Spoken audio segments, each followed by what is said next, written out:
Assalamualaikum warahmatullahi wabarakatuh.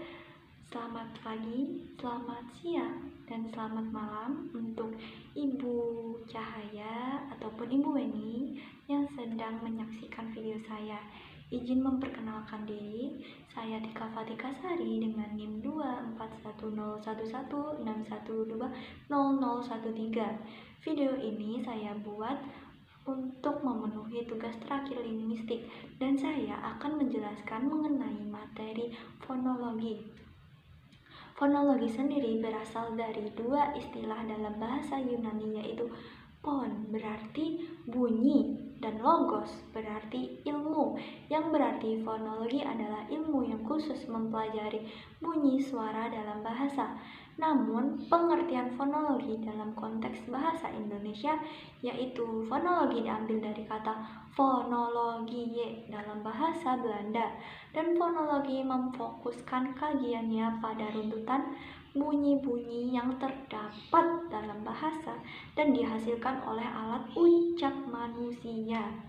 Sementara ada lagi secara etimologis. Fonologi terdiri dari dua istilah, yaitu pon berarti bunyi dan logi berarti ilmu.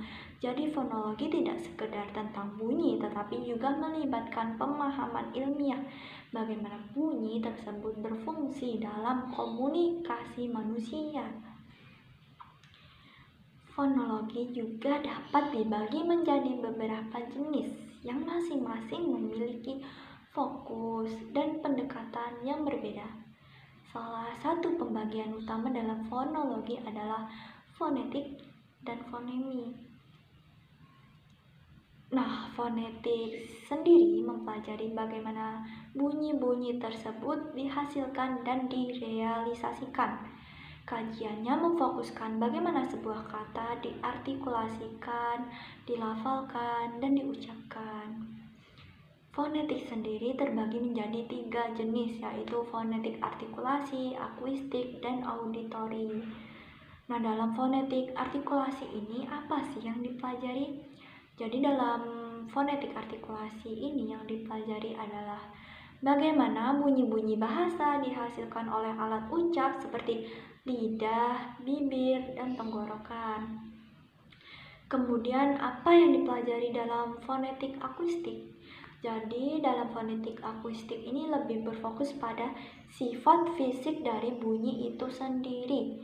Nah, jadi jika dalam kajian fonetik artikulasi tadi, bunyi tergantung bagaimana penekanan alat indera ucap. Di kajian fonetik akuistik ini, bunyi tergantung gelombang suara, frekuensi, getaran, intensitas, dan bagaimana bunyi tersebut terdengar.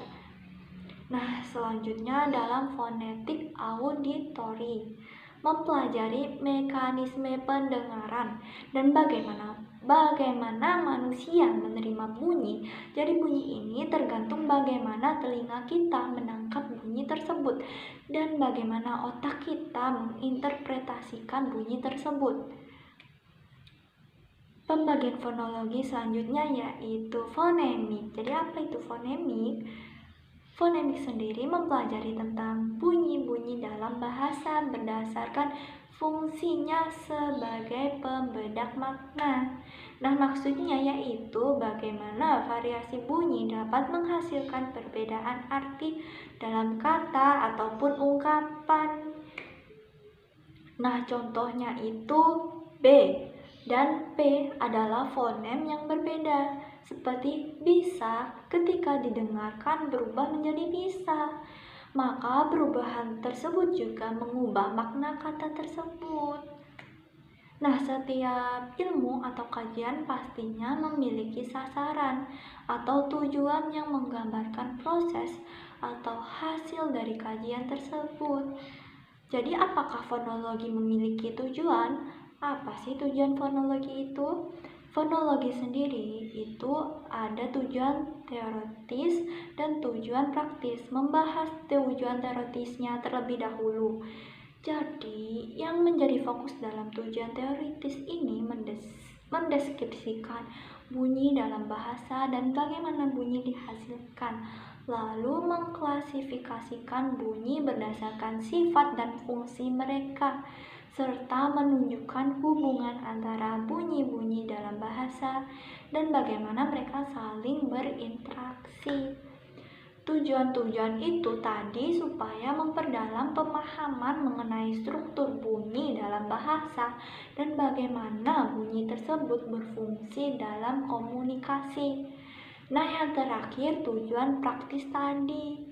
Jadi dalam tujuan praktis ini tergantung bidangnya atau tujuan ini berkaitan dengan berbagai bidang, yaitu seperti pengajaran bahasa, penyembuhan tunawicara, dan sebagai kamus dengan transkripsi fonetik. Lalu juga membantu dalam pengembangan teknologi. Nah, itu tadi terkait materi fonologi yang dapat saya sampaikan. Mohon maaf apabila masih ada kekurangan dan salah penyebutan. Dan dengan ini saya ucapkan terima kasih banyak untuk Ibu Cahaya dan Ibu Weni sebagai dosen pengampu mata kuliah linguistik selama 1 semester ini. Dan semoga Ibu sekalian diberi kesehatan banyak-banyak. Dan saya akhiri, wassalamualaikum warahmatullahi wabarakatuh.